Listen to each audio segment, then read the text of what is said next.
Quel a été l'héritage de Jeff dans ce sport? Moi, je suis son héritage. Il a marqué tant de vies, dont la mienne.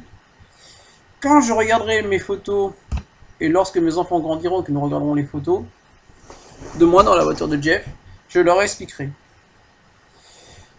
Poppy a pu continuer le rêve de cet homme. Comme moi, j'ai pu réaliser les rêves de mon père.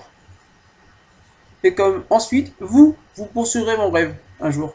C'est comme ça que je regarde Jeff et ce qu'il a fait d'une personne comme moi. Max Papis, 1996, au moment en fait où il va prendre la place de donc Jeff Krosnoff, le sujet aujourd'hui. Trajectoire brisée numéro 5, consacrée donc aujourd'hui à Jeff Krosnoff, toujours affamé. Normalement, donc cette vidéo aurait dû être la quatrième, mais en fait, compte tenu en fait de contraintes en fait extérieures à ma volonté, j'ai pas pu vous la faire sortir la semaine dernière, donc j'ai décidé de vous la sortir après celle consacrée à Marco Simoncelli, ce qui va faire donc un bloc consacré à l'IndyCar, puisque les deux prochaines vidéos seront aussi consacrées à l'IndyCar. Jeff Krosnoff donc était un pilote américain, né le 24 septembre, donc aujourd'hui 1964, à Tulsa en Oklahoma. Donc très vite en fait il va immigrer donc en Californie, et c'est vraiment sa prime enfance, il est immigré en Californie à La Canada, donc dans le sud de la Californie. Donc dans une région qui est marquée, donc proche du circuit de Somona, par exemple de Laguna Seca, ou aussi par exemple du circuit d'Overside, ou Long Beach plus tard en Formule 1. Donc notamment pourquoi la Formule 1? Parce que tout simplement donc son premier souvenir c'est parle de Formule 1 en fait. Donc tout simplement en fait le premier souvenir et sa vocation naît tout simplement en fait parce que donc tout simplement enfant il est dans la classe donc de Catherine Buckham et de Jeff, et il est également donc ami avec Jeff Buckham, donc les enfants de Ronnie Buckham. Donc Ronnie Buckham, pour ceux qui ne connaissent pas, c'est tout simplement le premier pilote Honda en Formule 1. C'est un jeune pilote américain donc, qui avait été recruté par Honda pour faire débuter Honda en Formule 1. Donc un peu plus tôt. Donc voilà. Donc Jeff et Catherine donc, reviennent d'Europe avec leur papa, qui venait de gagner sans doute, je pense que c'était peut-être Le Mans qu'ils avaient gagné. Donc ils se ramènent avec un grand trophée. Et donc le jeune Jeff donc découvre ça et tout de suite est fasciné. Il s'y ira d'ailleurs d'amitié avec, comme ses parents d'ailleurs, avec les Buckham d'ailleurs. Voilà. Donc il poursuit son enfance. Et son papa, en fait, assez devant, vers 9-10 ans, lui offre un karting. Donc, il va dévaler donc, les rues de son quartier avec le karting, il va rouler avec le karting. Et là, il rencontre un petit jeune homme, un jeune homme un petit jeune qui connaît un peu qui connaissait un peu parce que c'est le fils d'un des amis de ses parents, donc qui s'appelle Tommy Kendall, avec son frère donc Bart Kendall, donc qui seront deux grands pilotes, notamment Tommy Kendall qui sera un grand pilote d'endurance américain, et en fait c'est le début d'une vraie amitié entre deux. C'est-à-dire que Tom lui pratique plutôt le motocross, la mini-moto, alors que donc Jeff est pilote, donc Jeff parvient à donc Jeffrey Jones, son prénom, Jeffrey Jones, son prénom exact, donc parvient à convaincre Tommy de passer au sport automobile, et donc peu à peu ils vont passer en karting, ils vont accumuler les pistes de karting, et puis donc à 17 ans, il décide donc il décide, grâce à l'argent récolté par son papa son papa a mis un peu de côté, mais également donc, grâce à l'argent qu'il a récolté, parce que donc Jeff Krosnoff, ça sera toujours, et c'est un pilote qui sera toujours atypique pour ça, c'est quelqu'un qui a su se débrouiller par lui-même. C'est quelqu'un en fait qui était très méthodique, qui se débrouillait par lui-même, qui allait chercher ses sponsors lui-même, qui était quelqu'un qui était extrêmement intelligent, qui était très en avance, qui allait chercher un peu, donc comme je l'expliquerai plus tard, qui essayait de se créer un réseau bien à côté donc de cet homme pilote également. Donc, voilà. Donc il intègre l'école Jim Russell en 1984 où il impressionne tout de suite, à tel point donc, que le journaliste Steve Nicholas déclara à la fin de ses premières années donc, en Formule Ford en 1984 un adolescent au potentiel illimité. Voilà. Et donc ça résume tout à fait donc l'impression que du Russell à son sujet. C'est-à-dire un pilote donc, qui va gagner ce championnat de Formule Ford avec 7 victoires. Ensuite, donc l'année suivante, il passe en ce qu'on appelle donc la Pro Mazda. Donc la Pro Mazda, c'est-à-dire c'est l'équivalent de la Formule Renault aux États-Unis. Et là, par contre, ça va se passer un peu plus compliqué. Il va terminer second du championnat. Il va remporter plusieurs victoires. Mais ça commence tout de même à se compliquer. Mais à côté de ça, donc l'année suivante en 1986, il débute en voiture de sport. Et là, donc là, je vais vous lire un peu le témoignage donc du journaliste qui faisait chronique. Donc, la victoire de Jeff a été cela remarquable, donc un étudiant en psychologie de 22 ans de l'UCLA de Tacoma, en cela que c'était sa première expérience dans les sports 2000. Donc c'était le nom de la série. Krosnoff ne s'est jamais trompé dans un spectacle des plus impressionnants avec une DB02 de la Briscoe Racing. Donc 1986, et ce qu'il oublie de mentionner, c'est qu'il avait signé la pole. Donc voilà. Donc c'est un pilote fort talentueux qui poursuit un rêve d'ailleurs. Donc qui poursuit son rêve de devenir pilote de course. Qui donc également, comme j'expliquais, est un excellent étudiant, un brillant, qui a un jeune papa également, jeune papa et jeune frère de jeune père de famille également. Voilà.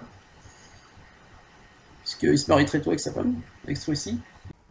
Fin 1986, Jeff Krosnoff, alors leader du championnat de Formule 2000, est convaincu de tricherie et se va retirer non seulement sa victoire lors de la finale, mais également une victoire en courte saison, donc ce qui lui fait perdre le titre. Tricherie donc à son insu, puisque lui et son équipe n'étaient pas au courant que le chef mécanicien, donc dans le dos de son équipe, Clayton Burke, trafiquait donc le petit moteur Mazda afin de lui faire gagner de la puissance.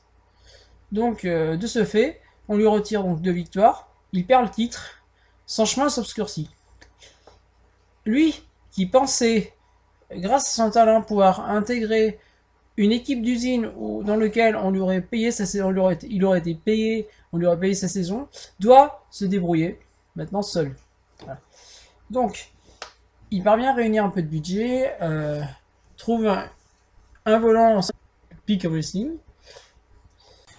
Donc, il déclare en Formule Atlantique avant le début de la saison, il déclare « J'ai toujours vu l'Atlantique comme une série importante, comme une série dans laquelle je suis très excité à l'idée de participer à cette série, car ici, je vais pouvoir apprendre, concourir, prendre de l'expérience. Pour moi, c'est un rêve qui devient réalité. La Formule 1 a toujours été pour moi un objectif et je sens que je suis sur la bonne voie avec les bonnes personnes. Donc voilà. Donc effectivement, jusqu'à 1987, c'était le début de la saison, pas si mal que ça, même si pour sa première course est marqué par une 21e place. Ensuite, il va terminer régulièrement dans le top 10. Voilà. Il fera une pige pour l'équipe TUI, qui est une des meilleures équipes, où il sera avec Ted Frappas, qui sera lui-même un grand pilote d'Indy. Voilà. Mais à mi-saison, le manque de budget se fait cruellement sentir. Il doit laisser sa place et toutes ses recherches, en fait, il essaie de demander à ses amis de le sponsoriser, notamment. Rebasculer, comme je vous l'ai expliqué précédemment, au sein d'une série parallèle. Voilà. Ensuite, fin 1987, il réintègre l'équipe PIG avec un peu de budget, mais fin 1987, il apparaît clairement qu'il ne pourra pas poursuivre dans cette voie. Et ceci est donc décrit par son meilleur ami Tommy Candle ainsi dans le magazine Racer. En gros, il a été là où les opportunités l'ont emmené. Il a rapidement manqué de financement pour avancer vite en monoplace. Il a supplié son père, un chirurgien maxillofacial très réputé, emprunté pour pouvoir courir en WCAR. Je me souviens avoir eu un peu de chagrin pour Jeff. Quand moi-même, je me suis retrouvé dans la même situation. Je voulais absolument piloter un monoplace, mais après les Pro Series, c'était soit la Super V, soit le must, la Formule Atlantique. Mais c'était 250 000 pour une petite équipe ou 400 000 top team. Cela n'était tout simplement pas possible. Si vous ne pouvez pas vous permettre ce genre de programme, ou au prix fort, vous n'iriez dans le mur. Et puis, il y a eu ce test pour l'équipe Nissan Usine en racetrack. C'était à Carlsbad Raceway ou quelque chose comme ça. Je me souviens que Jeff est revenu nous voir en m'expliquant qu'il avait écrasé le test. Moi, j'étais dubitatif. Il n'avait jamais couru dans une série aussi ridicule. Et puis, effectivement, il avait dominé le test. Il avait été le plus rapide avec une marge descente. Il a eu son feu vert. Tommy Kendall, racer. C'était pour moi un élan pas en arrière. Mais assez intelligent. La plupart des mecs en monoplace passaient leur temps à chercher des sponsors réguliers. Moi, j'avais compris assez vite la logique. Je voulais être pilote d'usine. Les pilotes monoplace, eux, ne le faisaient pas, simplement pas, à l'époque. C'était une idée novatrice. D'abord, je suis un pilote de formule au sens noble du terme. Malgré mon entraînement avec des monoplaces, je n'ai pas l'impression de reculer en utilisant le racetrack. Au contraire, je pense que c'est un pas en avant positif. Parce que, bien que je sois sur des plateformes à faible puissance, je le compense avec un volant d'usine. Davantage qu'une humiliation, en réalité, le championnat 1988 fut une aubaine pour Jeff Rosnoff. Lui, qui, comme il l'explique dans la citation que je viens de vous lire, cherche un volant d'usine en fait, donc obtient donc un volant chez Nissan, dans le cadre de ce championnat Racetrack SCCA Pro Challenge. Donc un championnat composé d'environ 10 manches, dont notamment la seconde manche qui se déroule sur le circuit de Dallas Fair Park, qui vu 4 ans précédemment le Grand Prix de Formule 1. On a également plusieurs grands prix en levée de rideau des manches d'IndyCar, donc par exemple à Pocono. On a également plusieurs manches qui se courent en parallèle du Can-Am, qui se couraient donc en parallèle du Can-Am, mais là qui sont donc redevenues indépendantes puisque le Can-Am vient de disparaître, notamment Brainerd par exemple, Memphis également, donc des pistes un peu plus mineures, mais bon, aussi intéressantes. On a également un grand prix en levée de rideau, le Grand Prix de Détroit en Formule 1. Donc de quoi pour Jeff au final être observé par des observateurs qui pourraient lui proposer une opportunité dans un championnat un peu plus important. Au niveau plateau également, c'est un championnat qui au final n'est pas si inintéressant que ça, puisque niveau plateau, nous avons par exemple donc Scott Sharp qui sera une future star de l'Indy Racing League, qui sera champion en 1996, qui fera une belle carrière et qui d'ailleurs court toujours à l'heure actuelle. George Foreman qui fut un jour troisième d'un Grand Prix d'Espagne en 1973 sur une Shadow. Earl McGriff qui fut une légende du NASCAR. On a également donc les frères Archer qui sont également d'excellents pilotes en Trans Am mais aussi en NASCAR Series, donc c'est-à-dire la 4ème édition de NASCAR.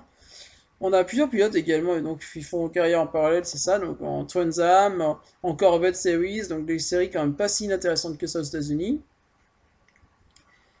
Et on a donc donc effectivement, et donc ce championnat, pour le coup, sera donc une longue bataille face au Ford Archer, qui verra finalement le Tommy Archer triompher pour seulement 2 points sur Jeff, parce que donc Jeff est victime d'un mauvais début de saison.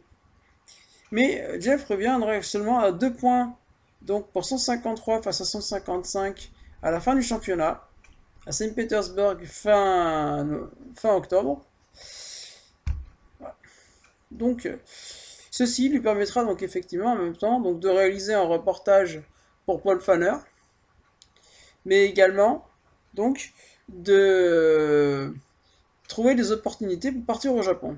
Donc là je vais vous laisser maintenant avec la citation de Jeff Rosnoff qui explique comment il a photographié Steve Selin, le fondateur donc de la marque Selin qui court avec lui et qui fut un de ses principaux adversaires au cours d'une course. Je me souviens plus très bien de l'occasion, mais j'ai fait une remarque sur la lenteur des racetracks et SCCA. Et nous avons parié. Tu prendras des photos en course sur le tour de la boutade.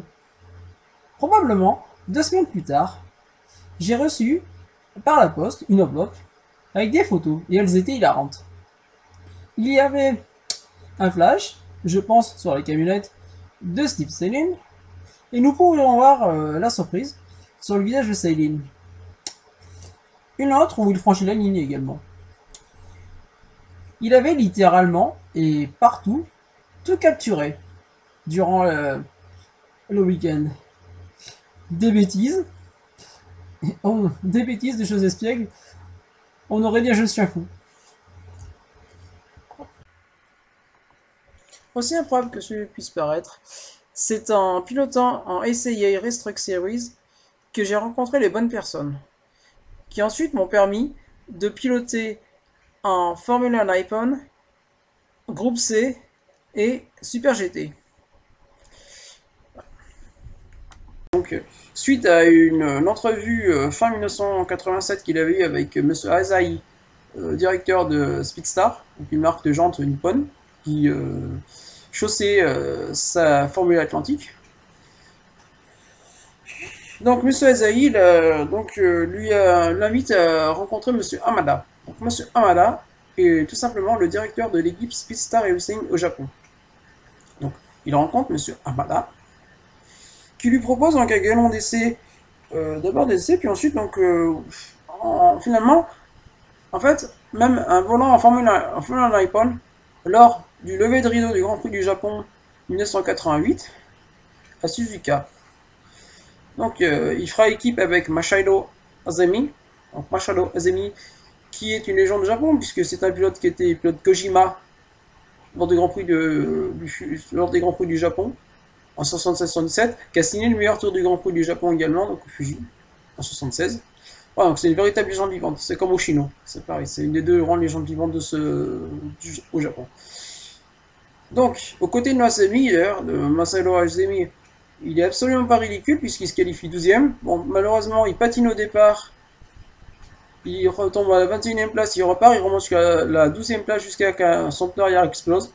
Donc abandon. Mais suffisamment en fait impressionnant pour qu'on lui propose un volant au Japon en 1989. Donc c'est un dilemme pour lui. Est-ce qu'il doit rester aux États-Unis et s'enterrer dans les séries mineures et devenir un pilote du dimanche, ou réenterrer sa carrière Vals pour prototype au sein d'un Kendall, ou bien est-ce qu'il doit accepter cette proposition au Japon? Qui plus est, en plus, Speedstar Racing est une écurie qui court dans plusieurs championnats, et qui lui propose donc de courir dans plusieurs championnats différents. Il y a un peu plus d'un an, je m'interrogeais sur la façon la plus efficace de donner un coup de fouet à ma carrière. À ce stade, je travaillais dur pour atterrir dans une voiture au sein d'une série compétitive. Mais un trajet n'allait pas se matérialiser, à moins que je n'entre dans une grande fortune personnelle. Je veux dire, mon objectif, qui reste d'être un jour pilote de Formule 1, peut-être champion du monde. Combien de ces pilotes ont gagné leur chance à travers le tourisme, sans parler de la race truck? On track, mars 1989.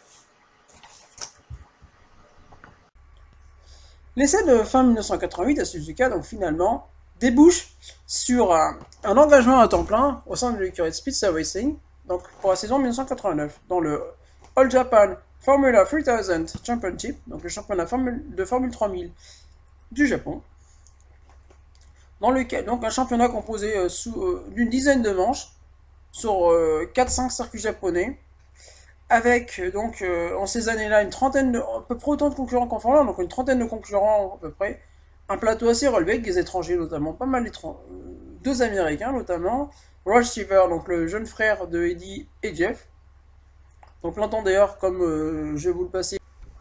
Les autres pilotes voulaient que je fasse une nightclub, mais je l'ai laissé partir et je restais dans ma chambre pour construire des maquettes de Formule 1 et d'autres disciplines.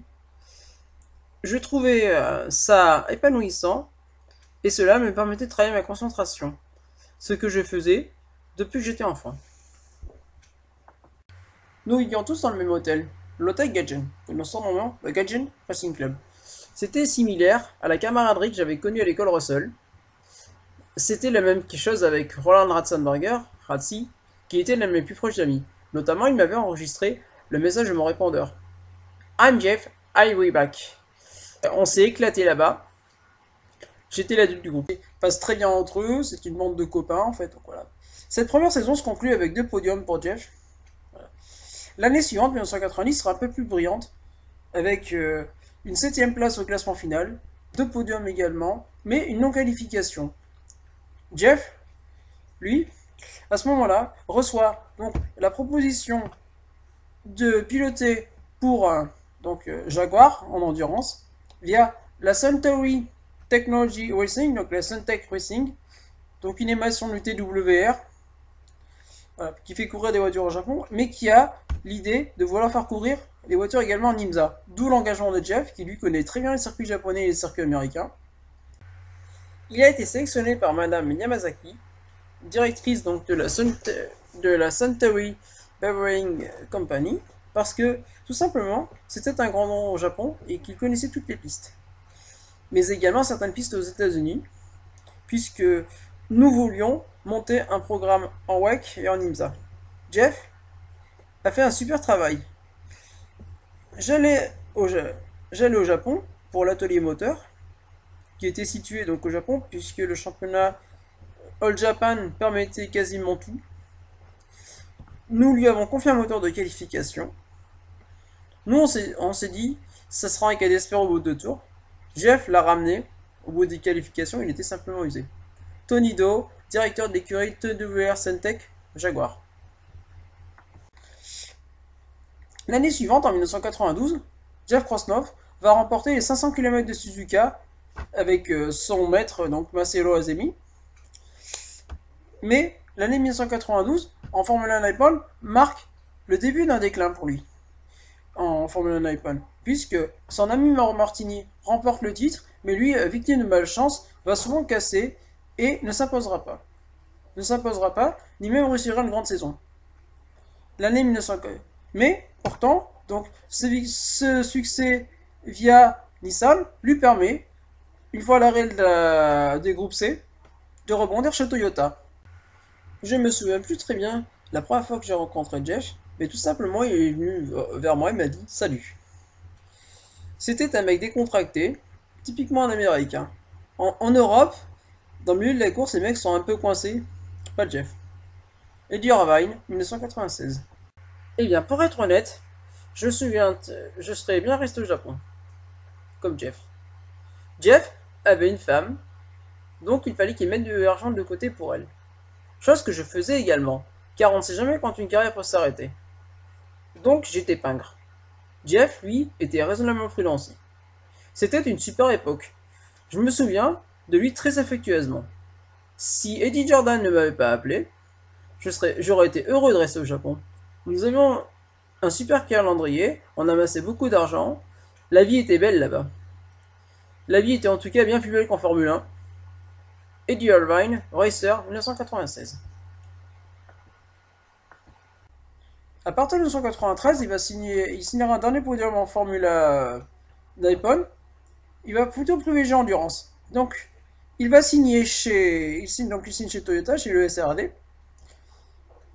Le point d'orgue de ce passage chez Toyota sera donc 1994, puisque en 1994 au Mans, Jeff Krosnoff, Eddie Irvine et Mauro Martini vont très longtemps occuper la tête de l'épreuve avec la Toyota, jusqu'à 1h30 de l'arrivée, où malheureusement Jeff, pour être honnête, nous menions et nous aurions dû la gagner.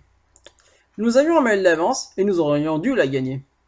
Mais Jeff a eu un problème, avec un vis qui sortait du levier de boîte.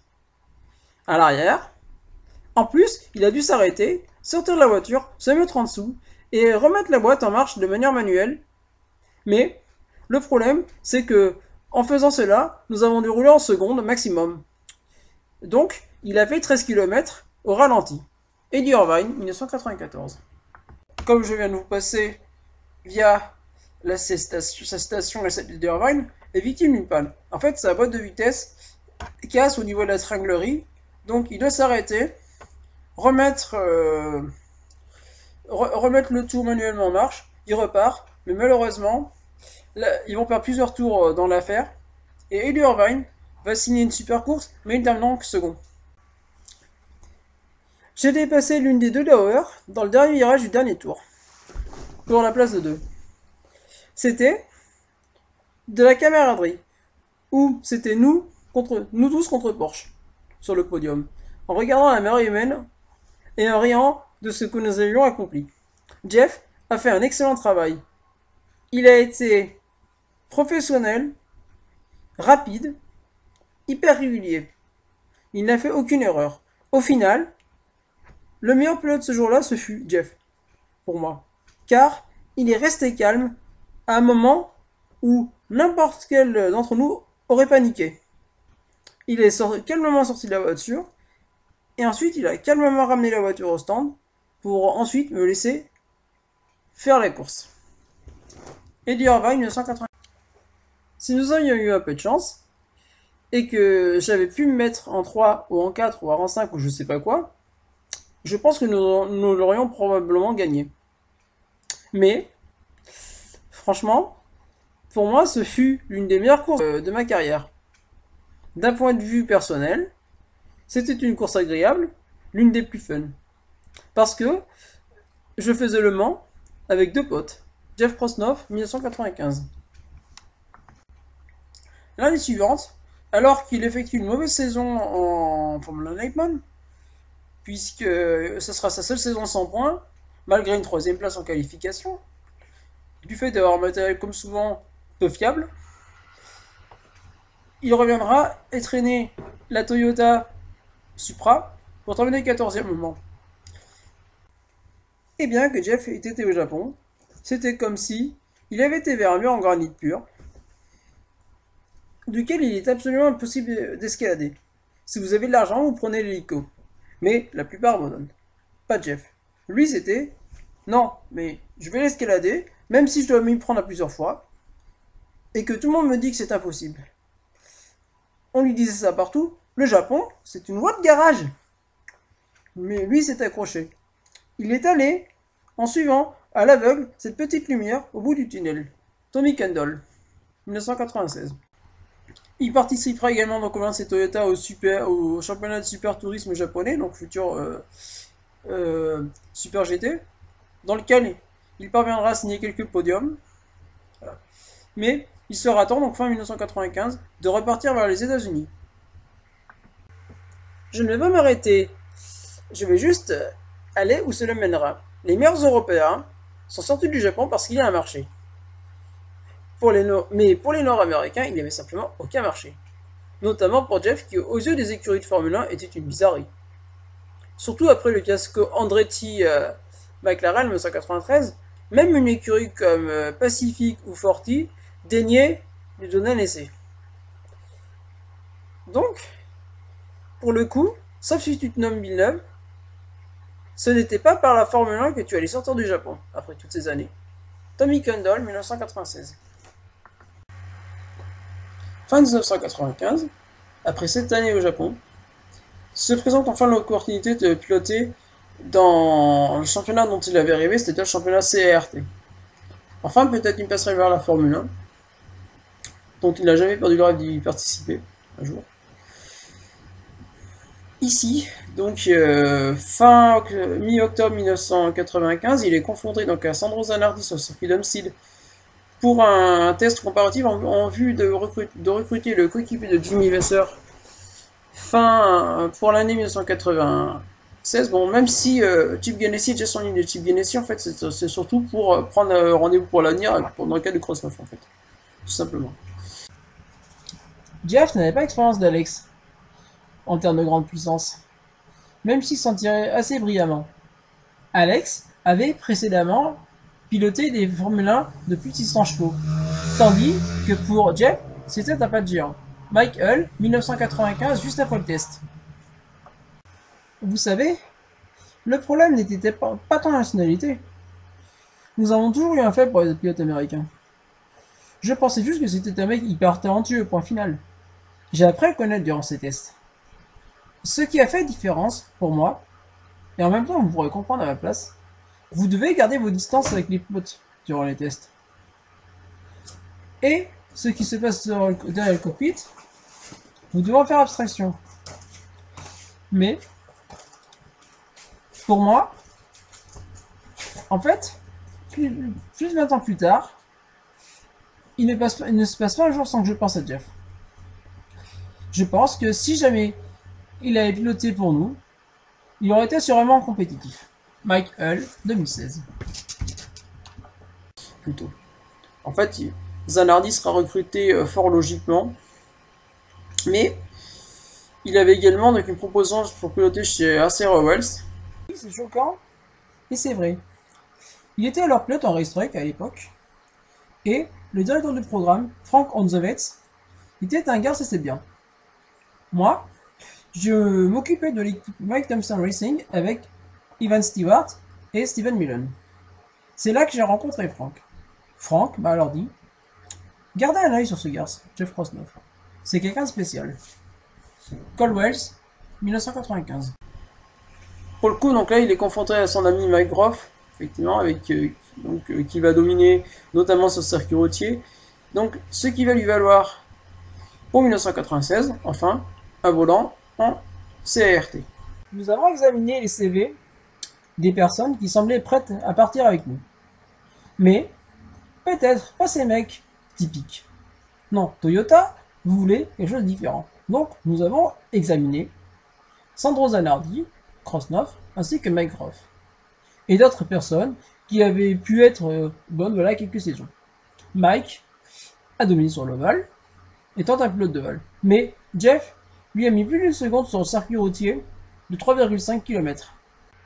Jeff y a donc pris ici un avantage décisif sur Mike. 10 des 16 manches du CART se couraient sur des circuits routiers.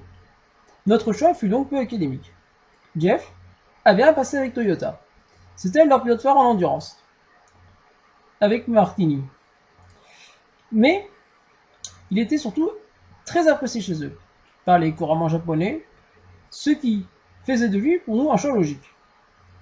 Nous pensions donc, avec Jeff, que ce serait un nouveau départ. Pour nous. Nous savions qu'il devrait s'adapter. Nous aussi. Il faudrait quelques mois pour que nous puissions progresser. Toyota débutait ici.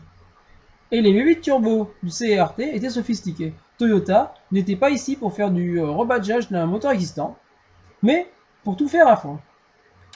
Donc, nous étions sur la durée. Colwells, 1995. Cette fois-ci, c'est Jeff Krosnoff qui a ce volant, donc lui, il expliquait de cette manière. Donc sur le chemin du retour, en fait, j'arrêtais pas d'y repenser. Et ce n'est que plus tard, en fait, que je me suis rendu compte que j'étais enfin pilote dans cette série. Mais cela ne m'a pas frappé, en fait, tout de suite. Ce n'est que tard dans la soirée, en fait, en sortant mes poubelles, en fait, que je me suis dit, mais... Ah oui, je suis bien pilote Indy, c'est vraiment cool.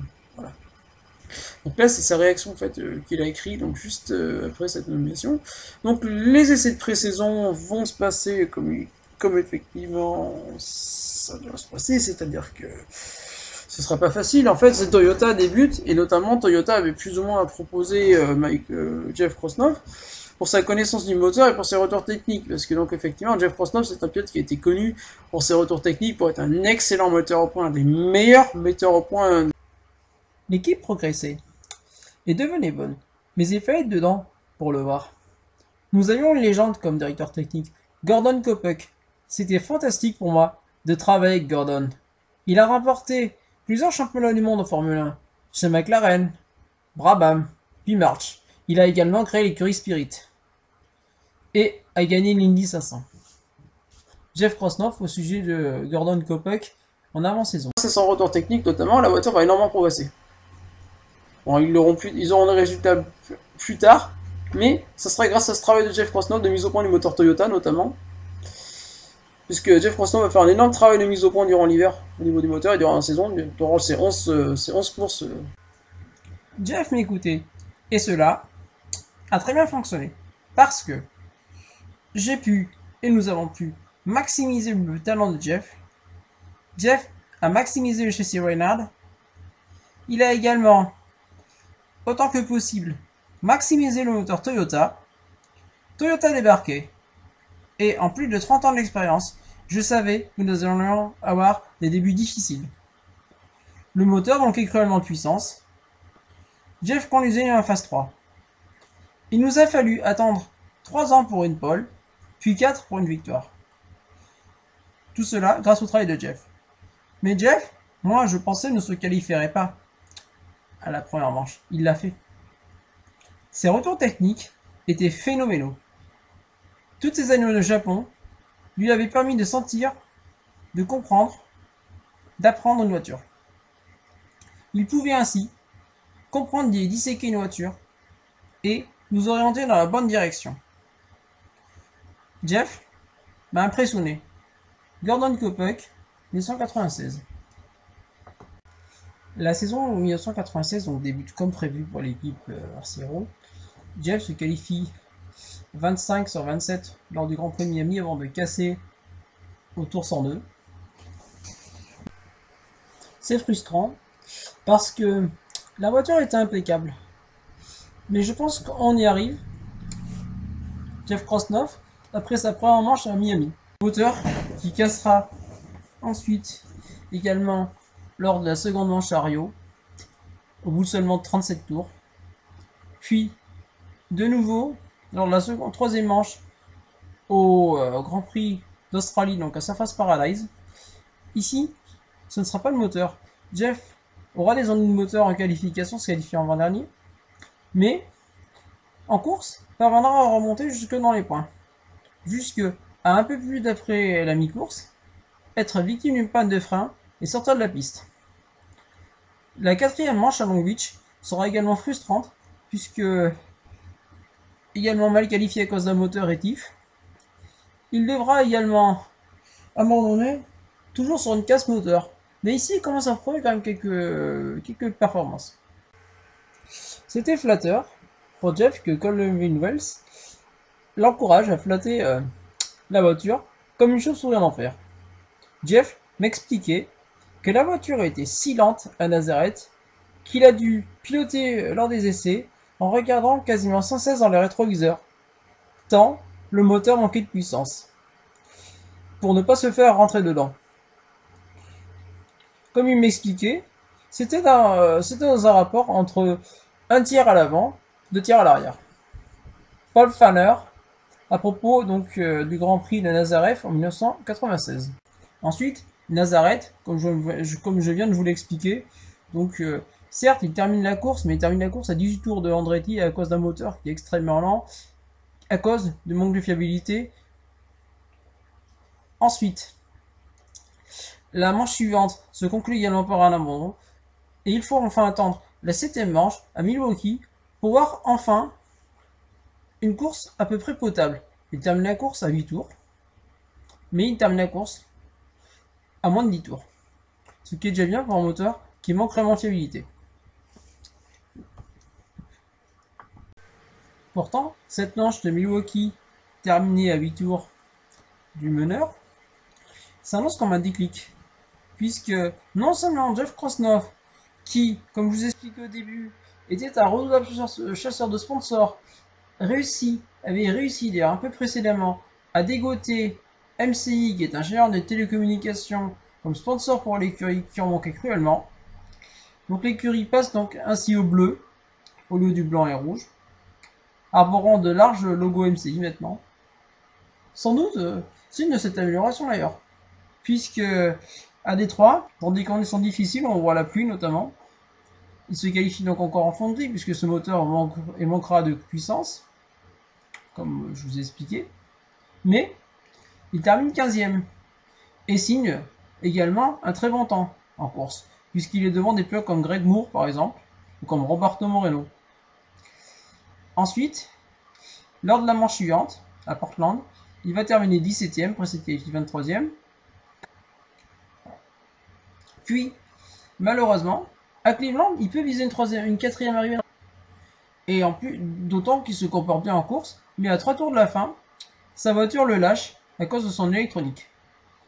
Arrive donc ensuite le mois de juillet, avec la réplique au 500 miles Indianapolis, qui est le Michigan 500, où il échappe au carnage du départ où 9 pilotes sortent, s'éliminent, mais est trahi par sa voiture, malheureusement. Arrive donc ce funeste 14 juillet. Arrivant cette 10e manche, donc 11e manche du championnat, la 10e étant Cleveland, où il avait pu prouver que la voiture s'améliorait, notamment donc, que Toyota allait dans le bon sens. Cette 11e manche se déroulera donc à Toronto, sur le circuit d'Exhibition Place, un circuit d'environ 2 km, avec 11 virages, donc pour lequel Toyota va fournir une nouvelle cartographie moteur, ainsi que la meilleure couple à bas régime. Jeff donc a de grandes espérances pour cette course. Chez All American Racers, nous étions de plus en plus impressionnés par ce pilote, par ses capacités et par le caractère rare de ce jeune homme. J'avais décidé, le mercredi, juste avant, de l'inviter à la réception que je donnais pour les 30 ans de la victoire au Mans. Je voulais lui faire rencontrer les personnes de la Formule 1, notamment Jackie Stewart. Dan Gurney, 1996. Frank Arcero avait donc présenté en début de semaine Dan Gurney, un de ses amis personnels, puisque Frank Arcero était le découvreur de Dan Gurney, notamment. C'est un de ses premiers sponsors. Donc, il avait présenté à Dan Gurney le mercredi, à l'occasion de la fête, donc comme je vous ai indiqué, Jeff Krosnoff. Ensuite, plus tard dans la semaine, le vendredi après les séances d'essai, il avait promu la marque donc MCI, sponsor qu'il avait trouvé pour son écurie, notamment avec la nouvelle livrée bleue qu'ils arboraient depuis le Grand Prix. Ensuite, Jeff était intelligent mais obsessionnel. Il cherchait chaque once de détail. Comment au mieux configurer la voiture? Comment la faire progresser? Il était zélé au travail. Ceci était son meilleur attribut. Celui-ci qui portait le numéro 25, les pilotes étaient élogieux à son sujet. Attaquer, mais attaquer de manière réfléchie. Pour viser soit pour viser le podium, soit l'avant-dernière place, sans jamais commettre une erreur. Ainsi, en dimanche, Jeff était le rookie qui avait fait le moins d'erreurs, qui était sorti le moins souvent, celui-ci qui avait fait la meilleure impression. Puisque, effectivement, sachant tirer parti d'un matériel particulièrement médiocre. Ainsi, il était sur la bonne voie. À Toronto, de plus, l'écurie avait apporté un nouveau moteur. L'Arciero se qualifia donc ainsi le samedi 20e, ce qui était ses meilleures qualifications. Paul Fanner, au sujet du Grand Prix, donc le samedi, juste avant l'accident.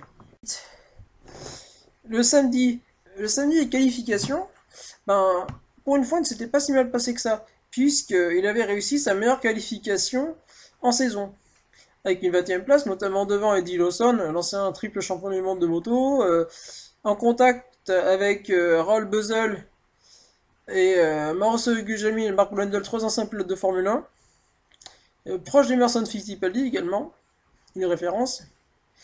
André Ribeiro, qui est mort il y a très peu de temps, avait signé sa première pole à cette occasion.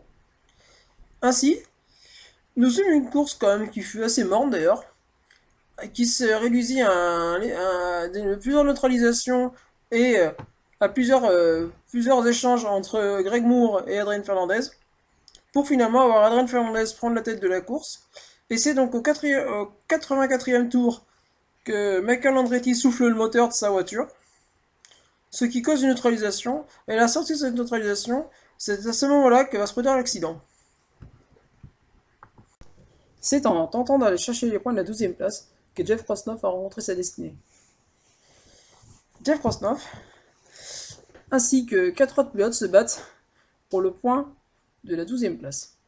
André Ribeiro juste devant, Emerson Fittipaldi et Gilles Leferrand à ses côtés se battant pour la 14e place, pour le gain de la 14e place. Stefan Johansson juste derrière. Et Jeff le long du mur. Il reste 4 tours. La course vient d'être lancée après une neutralisation de 10 tours suite à l'accident de Andretti, qui venait de casser une transmission et qui avait garé sa voiture juste à l'entrée du virage numéro 4.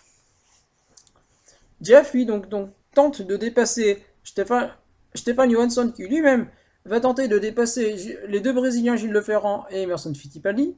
Mais à ce moment-là, Stefan Johansson, en tentant de dépasser Jeff, coince Jeff contre le mur. Jeff n'a que comme solution de dégager sa voiture vers l'extérieur, ce qui fait que Jeff Krosnoff va toucher avec sa roue avant, la roue arrière avec sa roue avant. La voiture donc va décoller. Normalement, donc, dans ce cas-là, ce qui devrait se passer, c'est que la voiture va partir tout droit. Mais en fait, la roue arrière touche également la roue arrière. Donc la voiture se cabre brutalement, dégage de côté, va glisser le long du grillage pour aller finalement s'arrêter contre un arbre. À ce moment-là, donc Gary Averin, qui était un commissaire de 44 ans, ingénieur dans le civil, qui parle 5 langues, le français notamment, le chinois, le russe, qui est un passionné de sport automobile, commissaire de piste également au Grand Prix de Montréal, au Grand Prix de Vancouver également, est tué par la roue qui s'est cassée, qui vient le percuter. Barbara Johnston également, elle, est assez sérieusement blessée dans l'accident aussi, par des débris, notamment elle est assommée par les débris, en poussant ses camarades pour éviter la voiture. Gary Avery, malheureusement, lui donc est tué sur le coup. Jeff, lui, percute avec sa voiture l'arbre qui est sous cet effet se coupe en deux, jetant une nuée de débris sur la piste, mais également coinçant le pilote contre l'arbre, fracturant l'arceau de sécurité. Donc malheureusement, le sort de Jeff est scellé.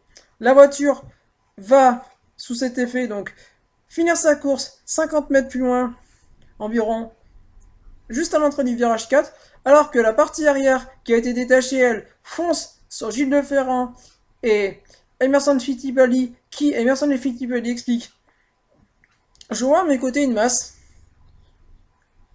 Je n'ai que comme seule solution, donc, de diriger ma voiture vers l'échappatoire, entraînant Gilles. Juste au même moment, André Ribeiro, qui voit le moteur filer devant lui dans le virage, prend également l'échappatoire. Donc on se retrouve avec 3 pilotes dans l'échappatoire. Avec Stéphane Johansson, qui vient s'empiler sur André Ribeiro, après avoir réussi à contrôler la glissade de sa voiture sans aileron arrière. Malheureusement, donc, Jeff lui termine sa course en percutant le mur extérieur de la piste. Sous les yeux ébahis des 3 pilotes qui viennent de sortir sur la voiture et de Michael Andretti, les 3 pilotes qui d'ailleurs vont assister à la scène de secours de leurs propres yeux, puisque juste à ce moment-là, les commissaires se précipitent, et presque immédiatement, la safety car va repartir après cette à peine arrêtée, mais en fait, du fait du champ de débris, immédiatement, à la fin du même tour, le drapeau rouge est déployé.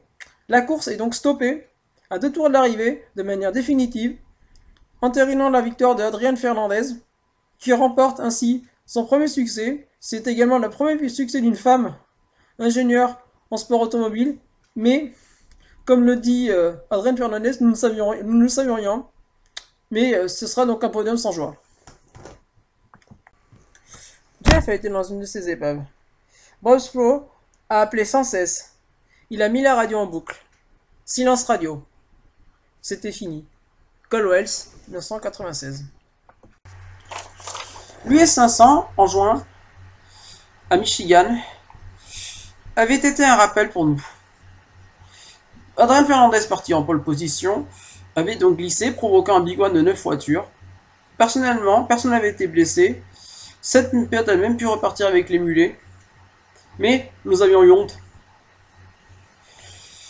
Plus tard, fin juin, début juillet, nous arrivions à Toronto pour la course annuelle. Donc, personnellement, j'étais avec Lamborghini dans le premier safety car. Terry Trammell était dans le second safety car. Nous étions tous les deux placés sur la ligne droite, le bord du lac. Après une course assez morne, j'étais prêt à rentrer à l'hôtel. Je plie ma veste de feu. J'étais dans la medical car, le long du mur avec un grillage qui me cachait la vue. Mais brutalement, je suis tiré de ma torpeur par une pluie de débris, des parties voitures qui volent. Je bondis immédiatement sur la piste. Il y a 3 voitures dans l'échappatoire. Du moins, je pense. Je vois Fittipaldi.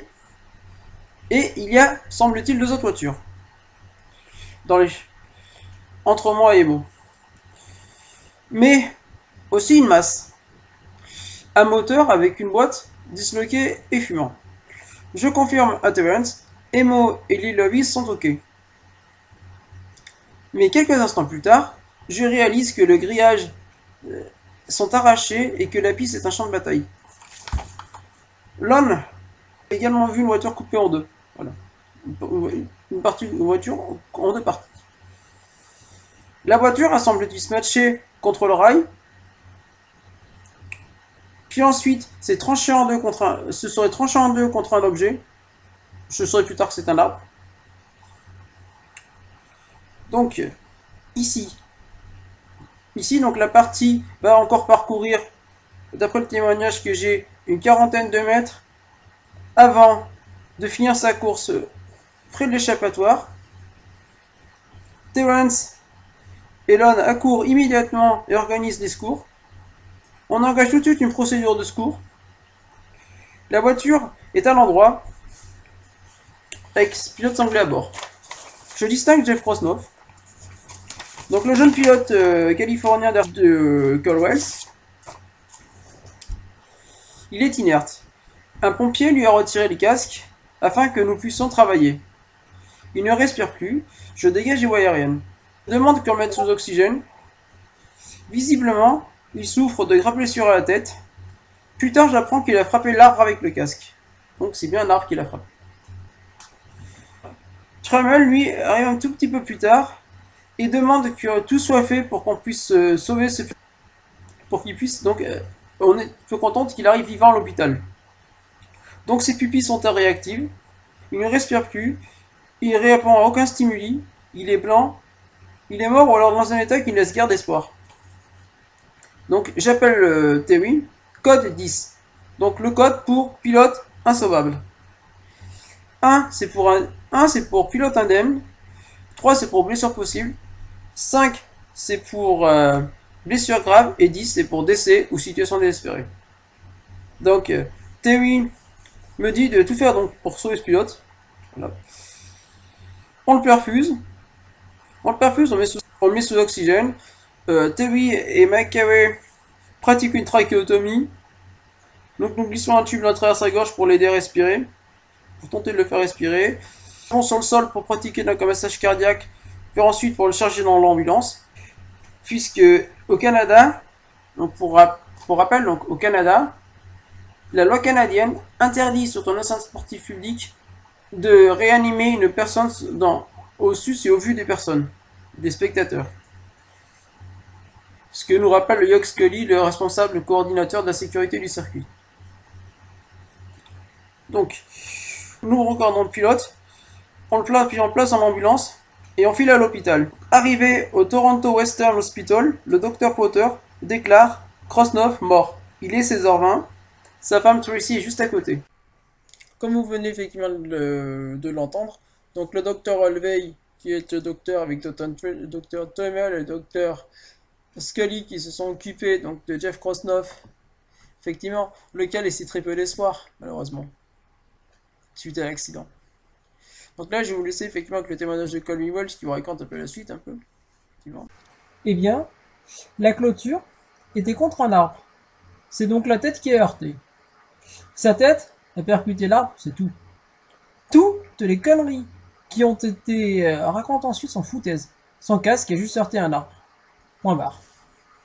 Caldwell, juste après l'accident. Lorsque nous sommes arrivés à l'hôpital, Tracy, la femme à Jeff, était là. L'ambulance arrivait très lentement. Lorsqu'ils l'ont sorti, on a bien vu qu'il n'y avait plus grand-chose à faire. Un médecin, ils ont fait leur possible. Un médecin le ballonnait, l'autre le transfusait. J'ai caché cela à Tracy et à Tonya, sa sœur. Mais Tracy m'a demandé, je veux le voir. Non, non, tu ne le verras pas. Ses jambes étaient cassées, clairement. Tracy était incrédule.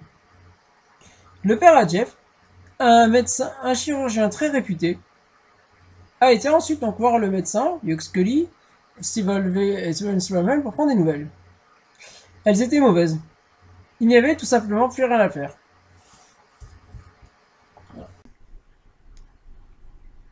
Donc, comme vous l'avez vu, effectivement, donc Ken Newell, effectivement, explique. Donc, voilà, donc eux, ils foncent à l'hôpital accompagnés de Stefan Johansson qui accepte, avec Emerson Fittipaldi, de les conduire directement avec la famille Krosnoff à l'hôpital. Donc, le papa à Jeff, qui était, comme je vous l'ai expliqué au début, qui est un éminent chirurgien maxillofacial, lui, va faire l'intermédiaire entre Stephen Holvey, Trent Strummel, Hugh Scully et M. Huxley, qui est le coroner de Toronto, par rapport donc aux parents, à la famille, à Tracy, donc effectivement. Effectivement, Krosnoff, comme je viens de vous l'indiquer, sera déclaré mort peu de temps après. Il y a donc une enquête qui suit, qui sera une longue enquête. Donc la scène est mise sous scellé, puisque dans la procédure canadienne, comme dans la procédure française, notamment, en cas de décès, c'est également donc le cas du règlement CRT, qui est un règlement assez particulier, puisque donc on reprend le même ouvrage de Stephen Holvey, Rapid Response.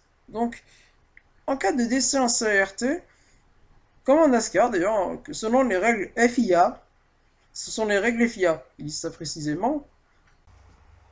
Procédure mise en place suite au décès de Gilles Villeneuve et de Gordon Smiley, notamment Gordon Smiley, qui avait causé énormément d'ennuis et avait failli annuler les 500 miles d'Indianapolis 1982, suite à une erreur de Steve Holvey alors débutant. Le décès ne peut être constaté directement sur la piste que si le pilote a été décapité ou bien carbonisé.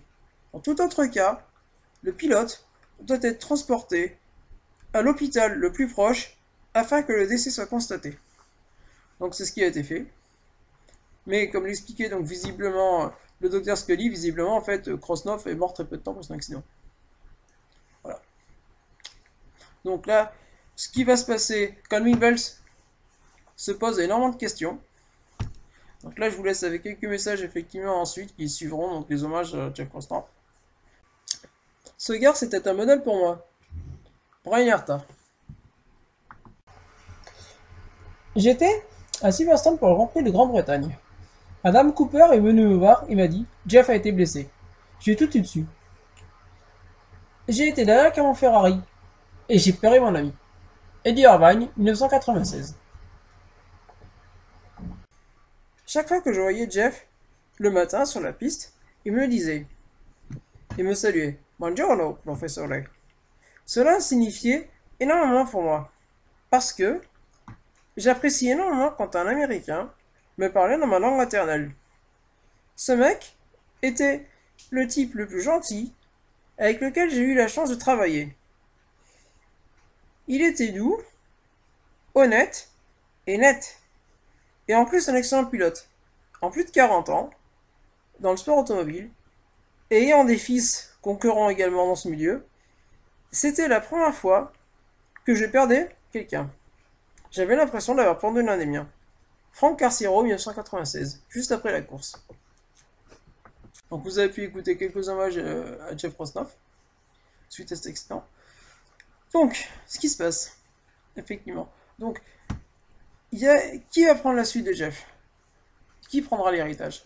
Tom Christensen, dans un premier temps, est pressenti, mais Tom Christensen est occupé avec un programme en endurance et en Formule 1 iPad, donc ne pourra pas. C'est donc sur Max Papis, un ami proche de Jeff, avec qui Jeff s'était décarcassé pour lui trouver avec son copain Mauro Martini un volant au Japon, qui finalement n'avait pas pris suite. Donc c'est Max Papis qui va donc succéder à Jeff Krosnoff, et qui d'ailleurs perpétuera l'héritage de Jeff, et ira chercher ce que Jeff aurait mérité d'obtenir, c'est-à-dire une victoire, une pole position au sein de l'écurie de Marcel Wells. Ce sera d'ailleurs le meilleur pilote de l'écurie, avec Robbie Gordon aussi entre autres.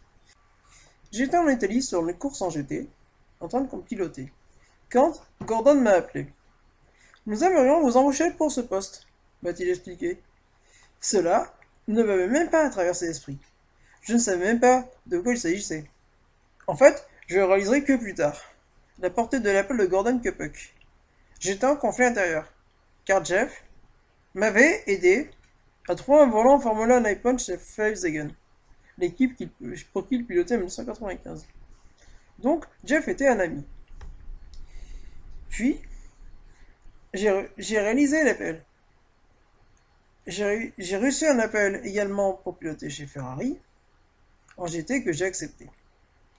Début 1996, finalement. Je n'avais même pas pensé au CRT. Et puis, Kopek m'a appelé. Je me sentais mal à l'aise.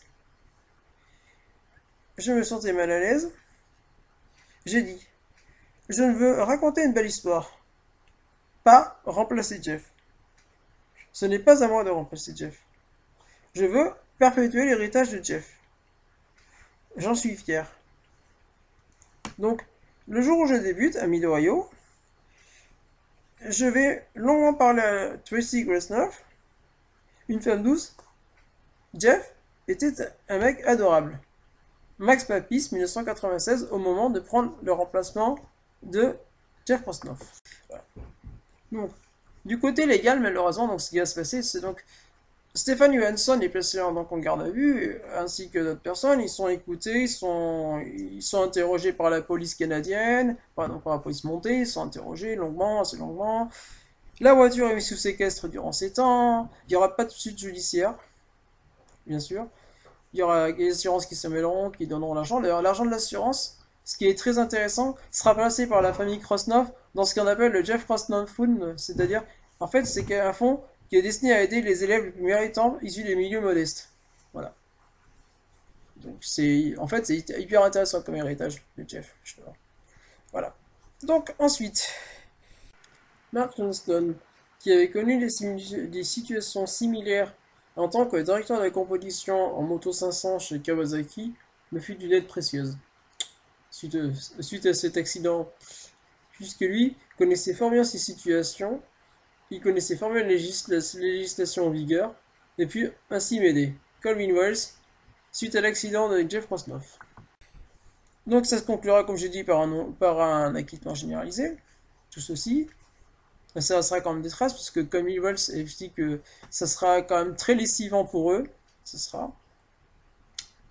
sera dur. C'est sans doute ce qui conditionnera aussi également, au final, avec la faillite de leur sponsor, le passage en NASCAR bien plus tard. Côté IndyCar, en CRT, malheureusement, cet accident, en fait, aurait pu être un déclic pour les CRT et aurait pu faire, voilà, merde, on a eu un très grave accident, il faudrait qu'on mette des protections latérales efficaces sur la tête du pilote, comme ils ont fait en Formule 1, mieux protéger la tête du pilote, reculer les guérillages le long de la piste, faut faire attention en cas d'accident, protéger davantage les abords de piste, voilà. Mais cela sera pas fait. Il faudra attendre. Donc, le sujet de mon prochain trajectoire brisée, c'est-à-dire Greg Moore, pour voir, enfin, quelque chose de fait pour limiter les accidents. L'introduction de Hans, notamment grâce et surtout à cause de la mort de Ganchi Rodriguez quelques semaines avant Greg Moore, et du très grave accident en IRL de Sam Schmidt qui le laissera tétraplégique. Voilà.